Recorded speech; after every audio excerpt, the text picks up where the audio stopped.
পরবর্তী তাদের একজন নাবালিকা সন্তান হয়। কিন্তু পরবর্তীতে দেখা যায় যে হালিমা খাতুন দেনমোহর ভরণপোষণ দাবি করে পারিবারিক আদালতে মামলা দায়ের করলে তার স্বামী এসে বলেন যে তিনি পূর্বেই তালাক দিয়েছেন, অতএব কোনো ধরনের ভরণপোষণ তিনি দিবেন না।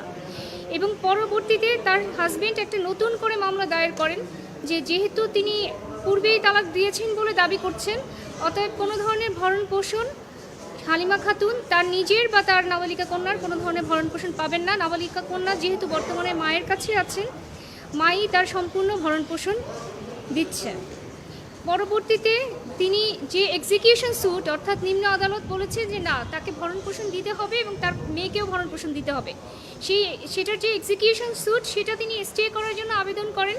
নিম্ন আদালত সেটা নামঞ্জুর করলে পরবর্তীতে তিনি হাইকোর্টে আসেন এবং হাইকোর্টে এসে এই নিম্ন আদালতের আদেশটাকে চ্যালেঞ্জ করেন এবং এখানে হাইকোর্ট এই পুরো মামলাটার রায় ঘোষণা করেন বিগত 22/6/2026 তারিখে।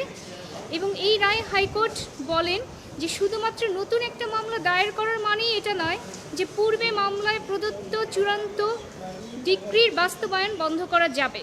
এবং আরও বলেন যে তালাক আইন অনুযায়ী প্রমাণিত নয় বা কার্যকর নয়, সেই ধরনের তালাকের আসলে আইনগত কোনো কার্যকারিতা নেই। অর্থাৎ শুধুমাত্র মৌখিক যদি বলা হয় যে তালাক দিয়েছেন, এটার কোনো কার্যকারিতা নেই। এবং বৈবাহিক সম্পর্কের এর মাধ্যমে বৈবাহিক সম্পর্কের অবসানও ঘটে না এবং ভরণপোষণ বা দেনমোহরের ডিক্রি বাস্তবায়নের পথে এ ধরনের দাবি কোনো বাধা সৃষ্টি করতে পারবে না।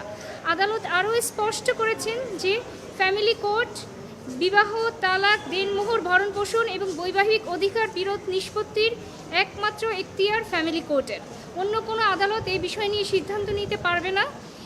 এবং আদালত আরও বলেছেন যে এই যে নাবালকের ভরণপোষণ, এটা একটা ইন্ডিপেন্ডেন্ট রাইট, অর্থাৎ নাবালক সন্তানের ভরণপোষণ একটি স্বাধীন ও স্বতন্ত্র আইনগত অধিকার। মা বাবার মধ্যে তালাকের বিরোধ থাকলেও সন্তানের ভরণপোষণ বন্ধ করার কোনো সুযোগ নেই। আদালত আরও বলেন যে এক্সিকিউশন কোর্টের দায়িত্ব কেবলমাত্র ডিক্রি বাস্তবায়ন করা, তারা নতুন করে তালাক বৈধ কি না এ ধরনের কোনো সিদ্ধান্ত গ্রহণ করতে পারবে না। এবং আদালত সর্বশেষ পর্যবেক্ষণে বলেন যে অর্থাৎ পিটিশনার যদি নতুন করে আবার তালাক দিতে চান, সেই ক্ষেত্রে এই ধরনের রায় কোনো ধরনের বাধা নয়, তিনি নতুন করে তালাক দিতে পারেন। তবে এতদিন ধরে যেই ভরণপোষণ তার স্ত্রী প্রাপ্য এবং তার সন্তান প্রাপ্য, তাকে সেটা পরিশোধ করতেই হবে। শুধুমাত্র মৌখিক তালাকের দাবি করে স্ত্রীর ভরণপোষণ বন্ধ করা বা সন্তানের ভরণপোষণ বন্ধ করার কোনো সুযোগ নেই। সন্তান যদি স্ত্রীর কাছেও থাকে, তারপরেও তাকে সব ধরনের মেনটেনেন্স দিয়ে যেতে হবে। এবং চূড়ান্ত আদেশে আদালত এই যে পিটিশনার মিস্টার নজরুল ইসলাম, ওনার রুল খারিজ করে দিয়েছেন, নিম্ন আদালতের আদেশ বহাল রেখেছেন এবং একই সাথে তাকে সব ধরনের বকেয়া পরিশোধ এবং এত বছর ধরে অর্থাৎ গত 10 বছর ধরে যত রকম বকেয়া পান সেই বকেয়াগুলো ভরণপোষণগুলো পরিশোধের নির্দেশ দিয়েছেন।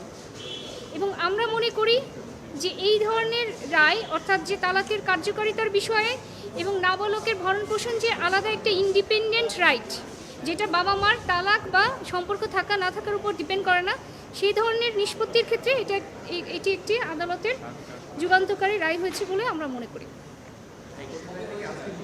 হাইকোর্টের রায়টা হচ্ছে 22 জুন 2026। আমরা কপি পেয়েছি আজকে, পূর্ণাঙ্গ রায়টা আজকে পেয়েছি।